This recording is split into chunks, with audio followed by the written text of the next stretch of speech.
चलिए, बजट में अब कुछ ही दिन बचे हुए हैं, लेकिन बजट में क्या आएगा ये तो उम्मीद ही लगाई जा सकती है।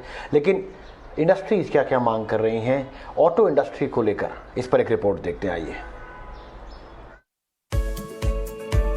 बजट को लेकर वित्त मंत्रालय में तैयारियां जोरों पर हैं। बीते 2.5 सालों से तमाम इंडस्ट्रीज कोरोना की मार झेल रही हैं, जिसमें ऑटो इंडस्ट्री भी शामिल है। ऑटोमोबाइल्स इंडस्ट्री चाहती है कि सरकार उन्हें इस बजट में कुछ राहत दे दें। ईटी नाउ स्वदेश को मिली एक्सक्लूसिव खबर के मुताबिक ऑटो इंडस्ट्री ने सरकार के सामने 3 बड़ी मांगे रखी हैं।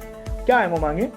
इंडस्ट्री का कहना है कि साल 2019 में कॉर्पोरेट टैक्स में छूट की बात कही गई थी। अगर इंडस्ट्री कोई ग्रीनफील्ड प्रोजेक्ट लगाएगी तो उसे सिर्फ 15% कॉर्पोरेट टैक्स ही देना होगा, लेकिन इसका फायदा तभी मिलेगा जब मैन्युफैक्चरिंग 2023 में शुरू होगी। इंडस्ट्री की डिमांड है कि इस टाइलाइन को 2023 से 2025 कर देना चाहिए, क्योंकि कोरोना की वजह से नई फैक्ट्रियां लगाने में और निवेश लाने में वक्त लगा है। ऑटो इंडस्ट्री की दूसरी डिमांड है रोडेप, यानी remission of duties and taxes on export products. Industry का कहना है कि remission of duties and taxes on export product पर ड्यूटी फिलहाल 0.6% से लेकर 1.5% है। अब इसे बढ़ाकर 2% कर देना चाहिए। इसके पीछे इंडस्ट्री का तर्क यह है कि इस स्कीम को MEIS स्कीम की जगह लाया गया था, जिसमें एक्सपोर्ट इंसेंटिव 2% था। हालांकि बजट में जीएसटी को लेकर ज्यादा कुछ ऐलान नहीं होता, जीएसटी काउंसिल ही इसके फैसले लेती है। फिर भी ऑटो इंडस्ट्री की मांग है कि ऑटो कंपोनेंट्स पर एक समान जीएसटी लगना चाहिए, क्योंकि कंपोनेंट्स जब एक हैं तो टैक्सेशन अलग अलग नहीं होना चाहिए। सूत्रों के मुताबिक इंडस्ट्री ने रेवेन्यू सेक्रेटरी से इस मामले में पिछले हफ्ते मुलाकात की है। इंडस्ट्री चाहती है कि बजट में उनकी मांगों पर विचार किया जाए। अब गेंद सरकार के पाले में है कि वो क्या फैसला लेती है। उत्कर्ष चतुर्वेदी, ईटी नाउ स्वदेश। और अब ईटी नाउ स्वदेश की बजट स्पेशल की दूसरी एक्सक्लूसिव खबर बताते हैं आपको। 5G नीलामी में देरी के बावजूद टेलीकॉम डिपार्टमेंट ने बजट 2021 के लिए रखे गए टारगेट को पार कर दिया है। सूत्रों के हवाले से मिली खबर के मुताबिक 5G नीलामी में हुई देरी की भरपाई जियो और एयरटेल के प्रीपेमेंट ने एक तरह से कुशन का काम किया है। इसके साथ ही वित्तीय वर्ष की शुरुआत में 5G की नीलामी हो सकती है। पूरी खबर बता रहे हैं हमारे सहयोगी दानिश आनंद। देखिए, करंट फिस्कल में डीओटी का 5G ऑक्शन होल्ड करना काफ़ी मुश्किल लग रहा है, लेकिन इसके बावजूद जो डीओटी को बजट टारगेट दिया गया था लगभग 53,000 करोड़ का, वो डीओटी ने लाइकली पार कर लिया है, क्योंकि 2 प्राइवेट टेलीकॉम ऑपरेटर्स यानी कि भारती एयरटेल और रिलायंस जियो ने सरकार को डेफर्ड लाइबिलिटीज़ की ऑलरेडी प्री पेमेंट कर दी है। अब पिछले साल अक्टूबर में जियो ने लगभग 10,000 करोड़ को प्रीपे किया था सरकार को, और फिर दिसंबर में भारती एयरटेल ने 15,000 करोड़ के आसपास सरकार को डेफर्ड लाइबिलिटीज़ के तौर पर प्रीपे करे थे। और जो मंडे अभी गुजरा है, हमने उस दिन देखा कि जियो ने भी लगभग 30,000 करोड़ का जो डेफर्ड स्पेक्ट्रम लाइबिलिटीज हैं उसको पे कर दिया। तो अगर हम तीनों कैलकुलेट करेंगे तो ये बजट टारगेट से ऑलमोस्ट एक्सीड कर दिया है साफ साफ। और जहां तक डीओटी के 5G ऑक्शन होल्ड करने की बात आती है, तो सूत्रों के मुताबिक इस करंट फिस्कल में जो 31 मार्च की जो डेडलाइन दी गई है 5G ऑक्शन को होल्ड करने की, उसको मीट करना थोड़ा बहुत चैलेंजिंग है। लेकिन सूत्र हमको ये भी बता रहे हैं कि इस साल के अप्रैल या मई में सरकार अपनी तरह से पूरी प्रयास करेगी 5G ऑक्शन को होल्ड करने का। तो ऑल इन ऑल अगर देखा जाए तो बजट एक्सक्लूसिव जो ईटी नाउ स्वदेश को मिली है वो ये है कि डीओटी ने ऑलरेडी अपना बजट टारगेट को पार कर लिया है, और ये तब पॉसिबल हो पाया है जब सरकार ने 5G ऑक्शन होल्ड नहीं करे हैं। तो कुल मिलाकर के देखा जाए तो ये बजट की टेलीकॉम सेक्टर के लिए काफी बड़ी न्यूज है। चलिए, आने वाले बजट में हाउसिंग सेक्टर को लेकर भी सरकार कुछ बड़े ऐलान कर सकती है। ईटी नाउ स्वदेश को मिली एक्सक्लूसिव जानकारी के मुताबिक सरकार अटके हुए हाउसिंग प्रोजेक्ट्स को जल्द निपटाने के लिए स्वामी फंड का दायरा बढ़ा सकती है। साथ ही पीएम आवास योजना शहरी की मियाद भी आगे बढ़ा सकती है। ये देखते हैं ईटी नाउ स्वदेश के संवाददाता प्रकाश प्रियदर्शी की एक खास रिपोर्ट।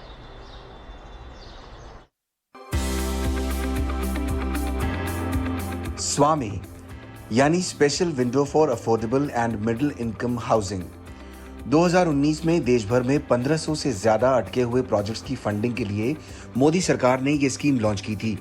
स्कीम का मकसद आम लोगों को सस्ते घर तय समय सीमा के भीतर मुहैया करवाना था।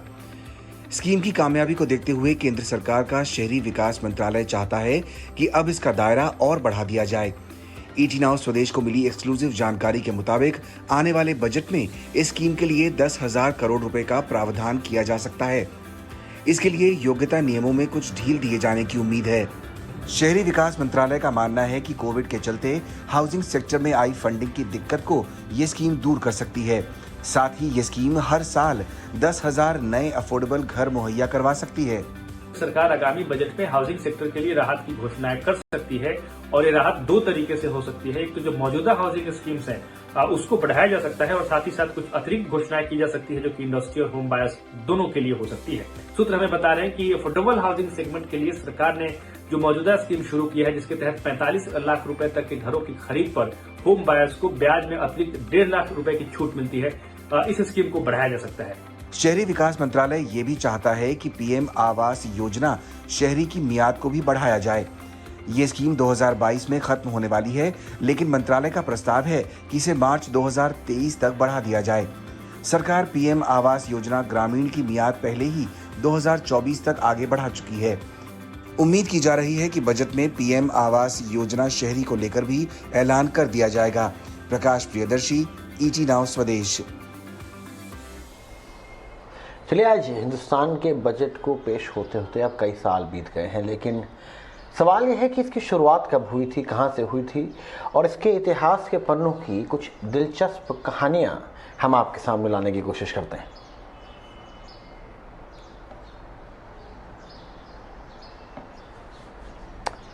भारत को किन किन पड़ावों से गुजरना पड़ा था जब ये बजट आपके सामने जिस रूप में है उस रूप में सामने आया। भारत के पहले का बजट का कनेक्शन अगर मैं कहूं आपसे कि पाकिस्तान से भी है तो आप क्या कहेंगे? क्योंकि ये बजट उस शख्स ने पेश किया था जो आगे जाके पाकिस्तान का प्रधानमंत्री भी बना।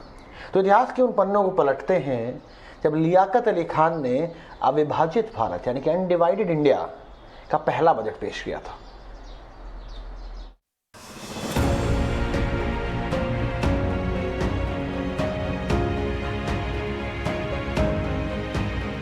इतिहास के पन्नों में जब देश का बजट पेश करने वालों का नाम खंगालेंगे तो पाकिस्तान के पहले प्रधानमंत्री लियाकत अली खान का नाम भी आपकी नजरों से गुजरेगा।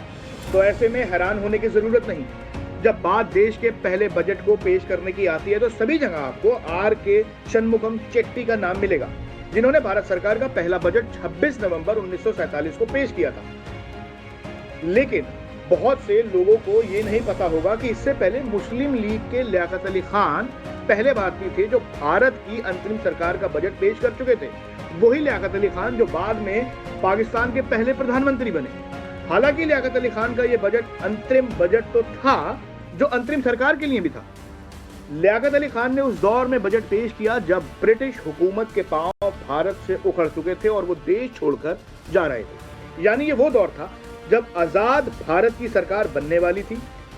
अंग्रेजों के हाथ से सत्ता भारत के हाथ में आने में जो बीच का समय था, उस दौर के लिए पंडित जवाहरलाल नेहरू की अगुवाई में एक अल्पकालीन सरकार बनाई गई, जो सरकार कांग्रेस और मुस्लिम लीग की मिलीजुली सरकार थी।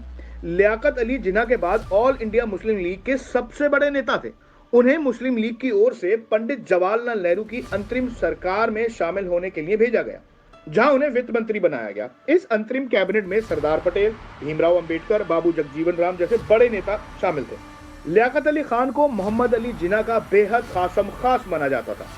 जब देश का बंटवारा नहीं हुआ था तो लियाकत अली पहले मेरठ और मुजफ्फरनगर से यूपी विधानसभा के लिए चुनाव भी लड़ चुके थे। लियाकत अली खान ने 2 फरवरी 1946 को तत्कालीन लेजिस्लेटिव असेंबली भवन में देश का पहला बजट पेश किया था, जिसे आज संसद भवन के रूप में जाना जाता है। लियाकत अली ने अपने बजट को सोशलिस्ट बजट कहा। इस बजट को पुअर मैन बजट का नाम भी दिया गया, लेकिन इंडस्ट्री को यह बजट कुछ खास रास नहीं आया। कहा गया कि टैक्स लगाने के प्रस्ताव काफी कठोर हैं, जिससे व्यापारियों की मुश्किलें बढ़ेंगी। दरअसल इस बजट में कॉर्पोरेट टैक्स को बढ़ाने का प्रस्ताव दिया गया था, जिसका विरोध उस समय के बड़े उद्योगपति GD बिड़ला और इंडस्ट्री ऑर्गेनाइजेशन यानी फिक्की ने भी किया था। जब देश का बंटवारा हुआ तो मोहम्मद अली जिन्ना की मौत के बाद लियाकत अली खान पाकिस्तान के सबसे बड़े नेता बन गए और बाद में उन्हें प्रधानमंत्री चुन लिया गया। पहले प्रधानमंत्री के तौर पर उन्होंने 14 अगस्त 1947 से 15 अक्टूबर 1951 तक काम किया। 16 अक्टूबर को रावलपिंडी के कंपनी बाग में गोली मारकर उनकी हत्या कर दी गई। ET नाउ स्वदेश।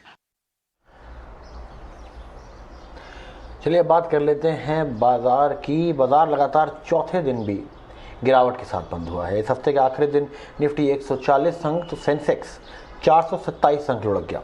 निफ्टी बैंक भी करीब 277 अंकों की गिरावट के साथ बंद हुआ।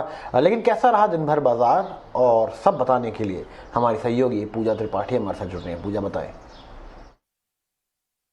जी, बाजार में जो गिरावट चल रही है उसके पीछे 5 बड़ी वजह है। पहला तो ये है कि लगातार जो जिस तरह से ग्लोबल मार्केट से संकेत मिल रहे हैं, काफ़ी ज़्यादा कमज़ोर संकेत हैं। लगातार 5वें दिन अमेरिकी बाज़ारों में गिरावट देखने को मिली है। फेड की तरफ से फाइनेंशियल टाइटनिंग हो रही है और यूएस में भी अनुमान से कमज़ोर आर्थिक आंकड़े और नतीजे देखने को मिल रहे हैं। उसका भी असर भारतीय बाज़ारों पर और एशियाई बाज़ारों पर देखने को मिल रहा है। एफआईएस की भी बात करें तो वहाँ पर भी कैश मार्केट में लगातार बिकवाली जारी है और अगर 7 दिनों का आंकड़ा करीब देखें तो करीब 13,000 करोड़ से ज़्यादा की बिकवाली इस वक्त कैश मार्केट में एफआईएस कर चुके हैं। चौथी बड़ी वजह यह है कि दिसंबर तिमाही में जिस तरह से नतीजे जो आ रहे हैं, ऑपरेटिंग फ्रंट पर कुछ कमजोरी दिखाई दे रही है और जो दिग्गज बड़ी कंपनी है कंजम्पशन स्पेस की, HUL, बजाज फाइनेंस जैसी कंपनियां हैं, उनका भी यही कहना है कि ग्रामीण और लो इनकम कंज्यूमर सेगमेंट में कुछ धीमी ग्रोथ का इशारा किया है और आने वाले समय में एक चुनौती पूर्ण माहौल कहने की बात की जा रही है। इस तरह के कमेंट्स निकल कर आ रहे हैं, ये जो कंजम्पशन बेस्ड कंपनियां हैं वो सभी। तो इसी वजह से हम देख रहे हैं कि बाजार में लगातार एक गिरावट देखने को मिल रही है और यही सब सारी कारण है जिसकी वजह से बाजार में जो दबाव है वो सब बनाने का काम कर रहे हैं। जी, आज की गिरावट में जिनका सबसे बड़ा हाथ था वो था इन्फोसिस का और कुछ बैंकिंग स्टॉक्स थे और आईटी स्टॉक्स थे। इसके अलावा मेटल शेयरों में भी हमने देखा दबाव देखने को मिला और रियल्टी शेयरों में भी हम देख रहे हैं कि लगातार एक कमजोरी का जो माहौल है वो जारी है। निफ्टी में जो अगर पॉइंट वाइज बात करें, जो सबसे बड़े ड्रैगर्स थे वो थे Infosys, ICICI bank, L&T, Bajaj Finserv और भारती एयरटेल। इन्होंने कमजोरी बनाने का काम किया और अगर इस पूरे हफ्ते हम बात करेंगे तो निफ्टी करीब 3% कमजोर था, सेंसेक्स में भी करीब 3.5% की कमजोरी देखने को मिली है और जो ब्रॉडर इंडाइसेस हैं वहां पर भी करीब 3 से 4% की कमजोरी देखने को मिली है। इसके अलावा अगर सेक्टर पर बात करें तो सबसे ज़्यादा टूटे हैं आईटी शेयर, जो कि इंडेक्स की अगर बात करें तो करीब 7% की कमजोरी वहां पर देखने को मिली है। उसके बाद health care, pharma, consumer durable जो इंडेक्स है वहां पर भी कमजोरी देखने को मिली है। इस पूरे हफ्ते अगर गिरने वाले शेयरों की बात करें तो आईटी शेयर में कमजोर थे और उसमें जो टॉप लूजर था वो था HCL टेक। पूरे हफ्ते देखेंगे तो 12% की गिरावट देखी गई है। उसके बाद बजाज फिनसर्व में 10% की गिरावट थी, डिवीज लैब में भी कमजोरी थी, टेक महिंद्रा और श्री सीमेंट में भी कमजोरी देखी गई करीब 8% की। तो ये कुछ ऐसे स्टॉक्स थे जिन्होंने इस पूरे हफ्ते बाजार में दबाव बनाने का काम किया। बहुत बहुत शुक्रिया पूजा इस जानकारी के साथ जुड़ने के लिए। अब अगले कुछ मिनटों के अंदर, कुछ ही देर में जो बड़े नतीजे आने वाले हैं वो है रिलायंस के नतीजे। रिलायंस इंडस्ट्रीज लिमिटेड अपने दिसंबर तिमाही के नतीजे घोषित करेगा। कैसे रह सकते हैं नतीजे, बाजार की क्या उम्मीद है, सारी जानकारी के साथ जुड़ रहे हैं हमारे सहयोगी सौमित सरकार। सौमित बताएं। एनालिस्ट एस्टिमेट्स के हिसाब से रिलायंस इंडस्ट्रीज के नंबर थर्ड क्वार्टर में अच्छे आने की एक्सपेक्टेशंस है। अगर आप देखेंगे कंपेयर टू लास्ट क्वार्टर तो कंपनी का रेवेन्यू करीब 8% से ऊपर हो सकता है, एबिटा 10% से ग्रो कर सकता है, मार्जिन करीब 15.8% पे आ सकता है और नेट प्रॉफिट करीब 15% से ग्रो कर सकता है। अब रिलायंस इंडस्ट्रीज के जो 2 की डिवीजन रहेंगे जो ग्रोथ लीड करेंगे रिलायंस इंडस्ट्रीज के लिए वो रहेंगे रिटेल और रिफाइनिंग। रिटेल में एनालिस्ट एक्सपेक्ट कर रहे हैं एबिटा का ग्रोथ करीब 21% होने का, क्योंकि जो फेस्टिव सीजन था उसमें एक स्ट्रॉन्ग डिमांड देखने को मिली। उसके अलावा कोविड रिलेटेड रेस्ट्रिक्शंस कम थे, स्टोर एडिशन काफ़ी रोबस्ट था और कंपनी का जो न्यू कॉमर्स बिजनेस है जियो मार्ट उसमें भी अच्छा खासा ट्रैक्शन देखने को मिला। उसके अलावा जो O2C सेगमेंट है, ऑयल टू केमिकल सेगमेंट, उसमें एनालिस्ट एक्सपेक्ट कर रहे हैं कि एबिटा ग्रोथ करीब 13% की आ सकती है और O2C सेगमेंट में जो रिफाइनिंग डिवीजन है वो आउट परफॉर्म कर सकता है। और रिफाइनिंग डिवीजन आउट परफॉर्म करने के पीछे का कारण ये होगा कि Singapore gross refining margin third quarter में ऊपर की तरफ था और इसी कारण रिफाइनिंग बिजनेस जो है वो आउट परफॉर्म करेगा। अब अगर पेट्रोकेमिकल डिवीजन देखेंगे तो उसका परफॉर्मेंस करीब फ्लैटिश टाइप होगा कंपेयर टू लास्ट क्वार्टर और इसके पीछे का कारण ये है कि जो रॉ मटेरियल कॉस्ट था वो थर्ड क्वार्टर में ऊपर था। अब जो पेट्रोकेमिकल डिवीजन है इसके लिए जो रॉ मटेरियल है वो है गैस, और गैस प्राइसेस ऊपर होने के कारण कंपनी का जो गैस एक्सप्लोरेशन बिजनेस है उसको बेनिफिट हो सकता है। और एनालिस्ट एक्सपेक्ट कर रहे हैं गैस एक्सप्लोरेशन बिजनेस का एबिटा करीब 71% से ऊपर हो सकता है। अब अगर हम टेलीकॉम बिजनेस देखें रिलायंस इंडस्ट्रीज का, तो उसमें एक stable set of numbers expected है एनालिस्ट को। रेवेन्यू, एबिटा, नेट प्रॉफिट करीब 4 to 5% से ग्रो कर सकता है और इसके पीछे का कारण होगा कंपनी का हायर आरपू और सब्सक्राइबर ग्रोथ। हायर आरपू हो सकता है क्योंकि कंपनी ने दिसंबर में टैरिफ हाइक लिया था, और सब्सक्राइबर ग्रोथ देखना जरूर इंपॉर्टेंट होगा क्योंकि अगर आपको याद होगा तो सेकेंड क्वार्टर में कंपनी ने पहली बार सब्सक्राइबर लॉस रिपोर्ट किया था। उसके अलावा की चीज़ें जो इंपॉर्टेंट रहेगी रिलायंस इंडस्ट्रीज़ के रिजल्ट में वो है मैनेजमेंट कमेंट्री कैसी रही है, क्योंकि अभी हम जो थर्ड वेव देख रहे हैं उसके कारण जो रिटेल फुटफॉल है उस पर क्या इम्पैक्ट हुआ है, उसका मैनेजमेंट कमेंट्री सुनना इंपॉर्टेंट रहेगा। उसके साथ कंपनी का जो प्रोग्रेस हो रहा है टुवर्ड्स वो न्यू एनर्जी बिजनेस वो जानना भी इंपॉर्टेंट रहेगा। कंपनी का जो नया फ़ोन लॉन्च किया था उन्होंने दिवाली में जो कि जियो फोन नेक्स्ट था, उसके लिए कैसा रिस्पॉन्स मिला है वो जानना इंपॉर्टेंट रहेगा। और आखिर में कंज्यूमर बिहेवियर कैसा रहा है जब से कंपनी ने टैरिफ हाइक लिया है दिसंबर में, ये जानना भी ज़रूर इंपॉर्टेंट होगा। चलिए, बहुत बहुत शुक्रिया सौमित इस जानकारी के साथ जुड़ने के लिए। आगे बढ़ते हैं और बात कर लेते हैं कमोडिटी मार्केट की। किस तरीके का एक्शन रहा कमोडिटी मार्केट में आज पूरे हफ्ते, सारी जानकारी के साथ हमारे साथ विष्णु मोहन जुड़ रहे हैं। कमोडिटी मार्केट में अगर बड़ी खबरों की बात करें तो गोल्ड और सिल्वर लगातार 2 दिनों की तेजी के बाद आज भी सपोर्टिव मूड में ही लग रहा है, क्योंकि जिस तरह से डॉलर और बॉन्ड यील्ड में वीकनेस आई है उससे यहां पर कीमतों को सपोर्ट मिल रहा है। और साथ ही महंगाई में जिस तरह के उछाल देखने को मिले यूएस से लेकर यूरोप तक, उसका भी यहां पर फायदा हो रहा है। साथ ही ग्लोबल राजनीतिक संकट तो है ही। कच्चे तेल की बात करें तो आईईए ने अनुमान जताया है कि पहली तिमाही में सरप्लस रहने की संभावना है, उससे यहां पर कीमतों पर दबाव बना है और आज के सत्र में कमजोरी दिख रही है। नेचुरल गैस की बात करें तो मांग कम रहने का अनुमान है, हालांकि अभी भी लग रहा है कि यूरोप वगैरह में सप्लाई की दिक्कत है, तो कुछ सपोर्टिव फैक्टर भी है, यानी मिले जुले मिक्स से फंडामेंटल्स नेचुरल गैस को लेकर है। वही बेस मेटल्स में कॉपर की अगर बात करें तो चीन में जिस तरह से दरें लगातार कम हो रही है, पॉलिसी का जो रुख है वो नरम है, उससे यहां पर कीमतों को सपोर्ट मिल रहा है। लेकिन ऊपरी स्तरों पर मुनाफा वसूली सभी ही बेस मेटल्स काउंटर में दिख रही, चाहे वो जिंक हो, निकेल हो, एल्युमिनियम हो। लेकिन अभी भी फंडामेंटल्स मजबूत है क्योंकि सप्लाई की दिक्कतें हैं, स्मेल्टर्स में काम कम हो रहा है लगातार दिक्कतें होने की वजह से, और जो डिमांड है वो काफी ऊपर के स्तरों पर है, उससे भी यहां पर फायदा हो रहा है। बेस मेटल्स के बाद अब कुछ एग्री मार्केट की अगर बात करें तो मेंथा ऑयल जहां पर फ्रेश सेलिंग यहां पर हावी हो गई है, उससे यहां पर लगातार दबाव दिख रहा है। कॉटन की बात करें तो यील्ड यहां पर घटने की संभावना गुजरात को लेकर है, लेकिन ऊपरी स्तरों पर मुनाफा वसूली दिख रही है। कॉटन के बाद स्पाइसेस की अगर बात की जाए तो सारे ही स्पाइसेस में 2 दिनों की मुनाफा वसूली के बाद अब रिकवरी दिख रही है। हल्दी भी शुरुआती कारोबार में सुस्ती के बाद अब तेजी दिखा रही है। अब बात कर लेते हैं कैस्टर की, जहां पर उत्पादन कम होने की संभावना है, लेकिन ओमिक्रॉन संकट और कोरोना के बढ़ते मामलों से मांग को लेकर चिंता है, उससे यहां पर दबाव भी बना था। तो दोनों तरह के फैक्टर्स है, उससे आज एक असमंजस की स्थिति है, लेकिन तेजी के साथ ही कारोबार हो रहा है। ग्वार की बात करें तो कल की सुस्ती के बाद आज यहां पर वापस से खरीदारी लौट रही है। तो ये कुछ बड़ी खबरें कमोडिटी मार्केट के लिए। चलिए, बात कर लेते हैं अब प्रधानमंत्री नरेंद्र मोदी एक बार फिर दुनिया भर के नेताओं के बीच सबसे लोकप्रिय नेता बनकर उभरे हैं। ग्लोबल लीडरों की रेटिंग में मोदी जी को 71% से ऊपर लोगों ने पसंद किया है, जबकि अमेरिका के राष्ट्रपति जो बाइडेन और ब्रिटेन के प्रधानमंत्री बोरिस जॉनसन को लोकप्रियता के पैमाने पर पीएम मोदी ने बहुत पीछे छोड़ दिया है। ग्लोबल अप्रूवल रेटिंग के आंकड़े मॉर्निंग कंसल्ट वेबसाइट ने जारी किए हैं, ये देखते हैं। प्रधानमंत्री नरेंद्र मोदी ने लोकप्रियता के मामले में दुनिया के बड़े बड़े नेताओं को पीछे छोड़ दिया है। प्रधानमंत्री नरेंद्र मोदी को जहां 71% लोगों ने पसंद किया है, वहीं दुनिया के सबसे ताकतवर देश अमेरिका के राष्ट्रपति जो बाइडेन को 43% लोग ही पसंद कर रहे हैं।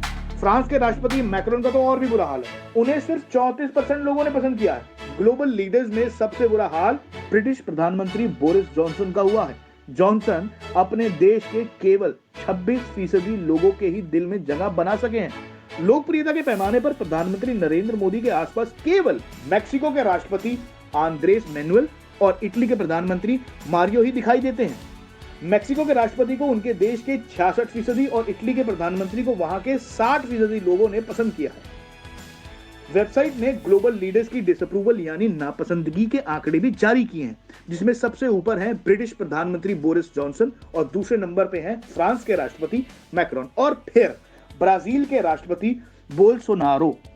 जबकि प्रधानमंत्री नरेंद्र मोदी नापसंदगी की इस फहरिस्त में सबसे नीचे हैं। ग्लोबल लीडर्स की अप्रूवल रेटिंग के ये आंकड़े मॉर्निंग कंसल्ट ने जारी किए हैं। ये आंकड़े पिछले 7 दिन में इकट्ठा किए गए हैं। गौरतलब है कि मॉर्निंग कंसल्ट नाम की ये वेबसाइट हर साल नेताओं की अप्रूवल रेटिंग जारी करती है। प्रधानमंत्री नरेंद्र मोदी 2020 में भी लोकप्रियता की ऊंचाइयों पर थे। हालांकि पिछले साल कोरोना की दूसरी लहर के दौरान इसमें कुछ कमी आ गई थी, लेकिन इस साल फिर प्रधानमंत्री नरेंद्र मोदी जी दुनिया के दिग्गज नेताओं को पछाड़कर लोकप्रियता के शिखर पर जा पहुंचे हैं। ET नाउ स्वदेश। चलिए अब बात कर लेते हैं राजधानी दिल्ली की। दिल्ली में वीकेंड कर्फ्यू फिलहाल जारी रहेगा। उपराज्यपाल अनिल बैजल ने वीकेंड कर्फ्यू हटाने के प्रस्ताव को ठुकरा दिया है। दिल्ली के सीएम अरविंद केजरीवाल ने प्रस्ताव उनके पास भेजा था। हालांकि उपराज्यपाल ने प्राइवेट ऑफिस को खोलने की मंजूरी दे दी है, यानी कि अब दिल्ली में प्राइवेट दफ्तर 50% क्षमता के साथ खुल सकेंगे। उपराज्यपाल बैजल ने कहा है कि दिल्ली में कोरोना के हालात और सुधरने के बाद ही वीकेंड कर्फ्यू और दुकानें खोलने का फैसला लिया जाएगा।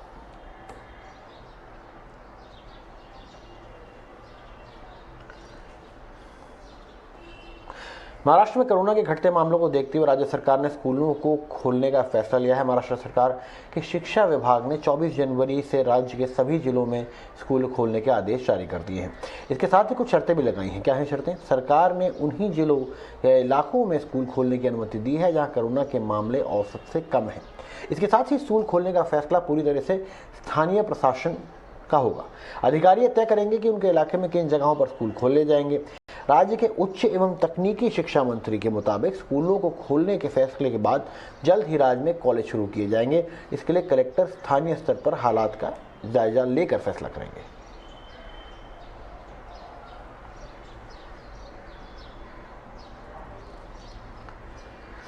चलिए ये खबर जो है वो क्रिकेट फैंस के लिए है।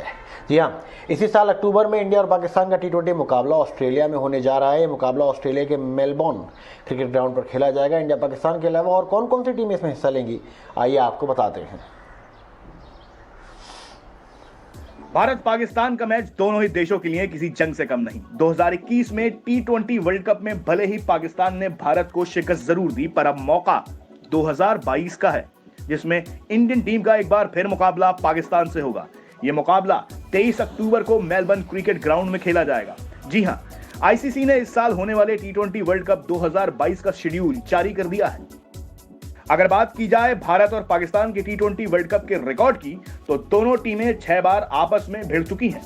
भारत ने इनमें से 5 मैचों में पाकिस्तान को हराया है, जबकि एक बार पाकिस्तान की टीम जीती है। वहीं ओवरऑल T20 मुकाबले की बात करें तो दोनों टीमों का 9 बार आमना सामना हुआ है, जिसमें भारत ने 6 और पाकिस्तान ने 2 मैच जीते हैं, जबकि एक मुकाबले का नतीजा टाई रहा है। वर्ल्ड कप के ओवरऑल फिक्सचर की बात करें तो वर्ल्ड कप टूर्नामेंट ऑस्ट्रेलिया 2022 की मेजबानी में 16 अक्टूबर से 13 नवंबर तक खेला जाएगा, जिनमें कुल 16 टीमें शिरकत करेंगी और 43 मैच खेले जाएंगे। मुख्य मुकाबलों की शुरुआत 22 अक्टूबर से होनी है, जो मेजबान देश और मौजूदा T20 वर्ल्ड चैंपियन ऑस्ट्रेलिया और न्यूजीलैंड के बीच खेला जाएगा। पहली बार ऑस्ट्रेलिया में आयोजित हो रहे T20 वर्ल्ड कप का फाइनल मैच 13 नवंबर को MCG यानी मेलबर्न क्रिकेट ग्राउंड पर खेला जाएगा। T20 वर्ल्ड कप 2022 में टीम इंडिया को पाकिस्तान, साउथ अफ्रीका, बांग्लादेश और 2 क्वालिफायर टीमों के साथ ग्रुप 2 में रखा गया है। ऐसे में लाजमी है कि टीम इंडिया अपनी पहली हार का बदला चुकाना चाहेगी और पूरे देश को इस मुकाबले का बेसब्री से इंतजार होगा, क्योंकि जब जब क्रिकेट के मैदान पर ये दोनों टीम आमने सामने होती हैं, तो फिर इससे रोमांचक कुछ और नहीं हो सकता। ET नाउ स्वदेश। चलिए, पिछले साल मिली हार का घाव मेरे साथ साथ जितने भी पूरे देश में लोग लेके घूम रहे हैं उनके लिए एक बहुत खुशी का और बदला वापस लेने का मौका है। इसी के साथ ET नाउ के स्वदेश खबर के इस एडिशन में अभी के लिए इतना ही, लेकिन देखते रहिए ET नाउ स्वदेश। अपना और अपनों का ख्याल रखें।